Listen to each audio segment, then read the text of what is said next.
Welcome to EngloStories. Today's story is the famous fairy tale Puss in Boots, written by Charles Perrault. This classic tale was originally published in 1697 in France as part of Perrault's collection of fairy tales. Puss in Boots tells the story of a clever cat who uses trickery and cunning to help his poor master gain wealth, a castle, and even the hand of a princess in marriage. The story shows us how intelligence and quick thinking can sometimes be more valuable than physical strength or wealth. Can a simple cat really change his master's fortune? How will a cat in boots manage to outsmart everyone he meets? Let's find out together in this fascinating story that has entertained children and adults for over 300 years. Many years ago, in a small village, there lived an old miller with 3 sons. The miller was not a wealthy man, but he worked hard all his life to provide for his family. When he became ill and knew his time was coming to an end, he called his 3 sons to his bedside to divide his possessions among them. To his oldest son, the miller left his mill, which was the source of the family's income. To his second son, he gave his donkey, which was used to carry grain and flour. And to his youngest son, whose name was Jack, the miller left only his cat. Jack was deeply disappointed. While his brothers received gifts that could help them earn a living, he got only a cat. What could he possibly do with a cat to make money? Jack felt hopeless and sad as he watched his brothers leave to start their new lives with their inheritances. However, this was no ordinary cat. The next morning, as Jack sat wondering what to do, the cat stood on his hind legs and spoke to him in a human voice. "Do not worry, young master," said the cat. "If you provide me with a pair of boots and a small bag, I promise I will make you a fortune." Jack was shocked to hear the cat speak, but having nothing to lose, he used his last few coins to buy the cat a fine pair of boots and a small cloth bag. The cat put on his new boots, hung the bag around his neck, and set out into the forest. He filled the bag with fresh green herbs and carefully laid them on the ground. Then he lay down beside the herbs, pretending to be dead, and waited patiently. Soon a fat rabbit, attracted by the smell of the fresh herbs, hopped into the bag. Quick as lightning, the cat pulled the drawstring tight, catching the rabbit inside. Pleased with his catch, Puss slung the bag over his shoulder and made his way to the royal palace. When Puss arrived at the palace, he asked to see the king. The royal guards were amused by the sight of a cat in boots, but they led him to the throne room anyway. There, Puss bowed deeply before the king. "Your Majesty," said Puss in his most polite voice, "my master, the noble Marquis of Carabas, has instructed me to present this rabbit to you as a gift."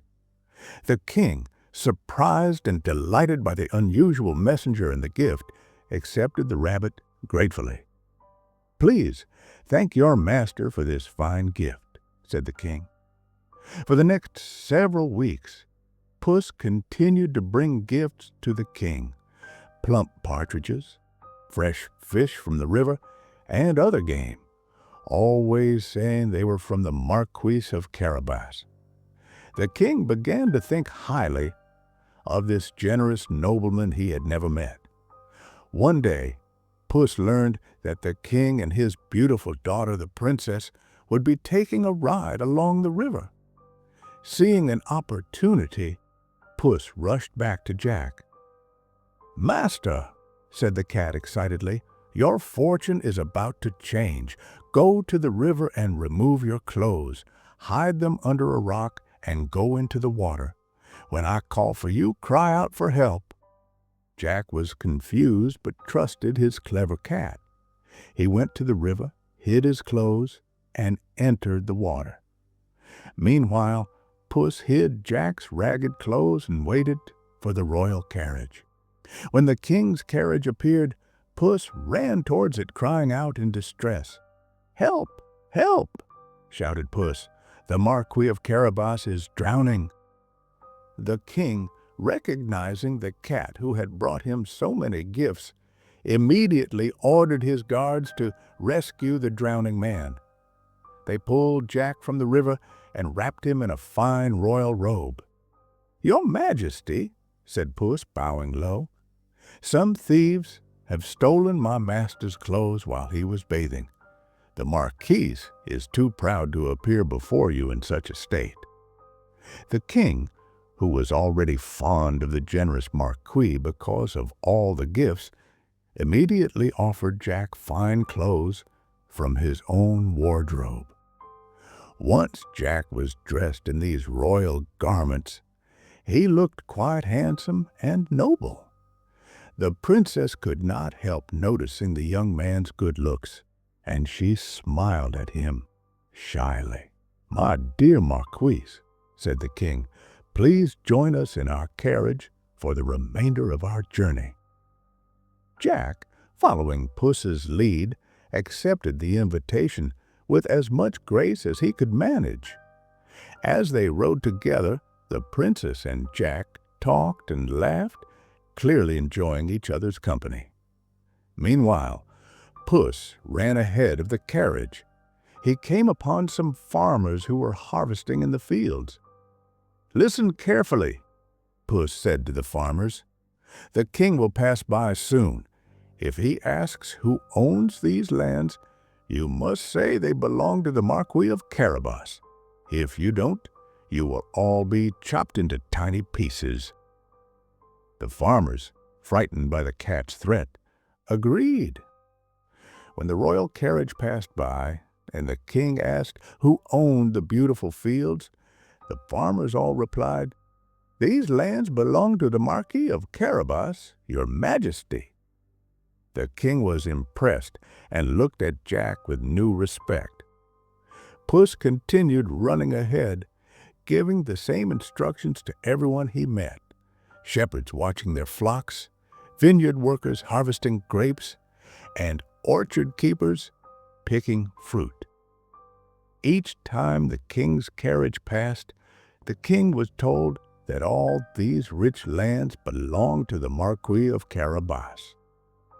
The king was amazed by Jack's apparent wealth, thinking him a far more important nobleman than he had realized.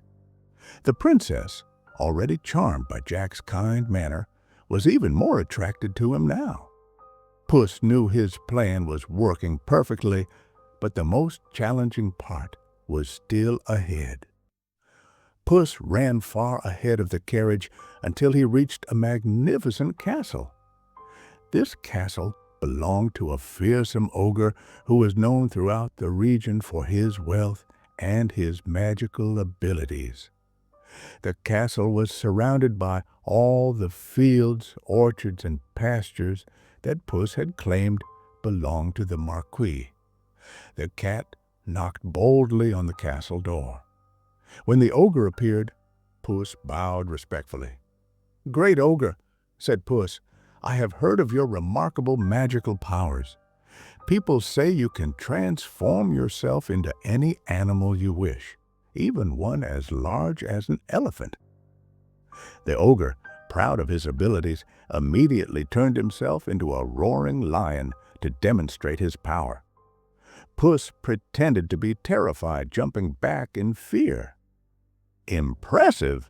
exclaimed Puss when the ogre returned to his normal form. "But I wonder if you can perform an even more difficult transformation. Can you become something as small as a mouse? That must be impossible even for someone with your great powers." The ogre, eager to prove his magical abilities, instantly transformed himself into a small mouse. As soon as he did so, Puss pounced on the mouse and ate him in one bite.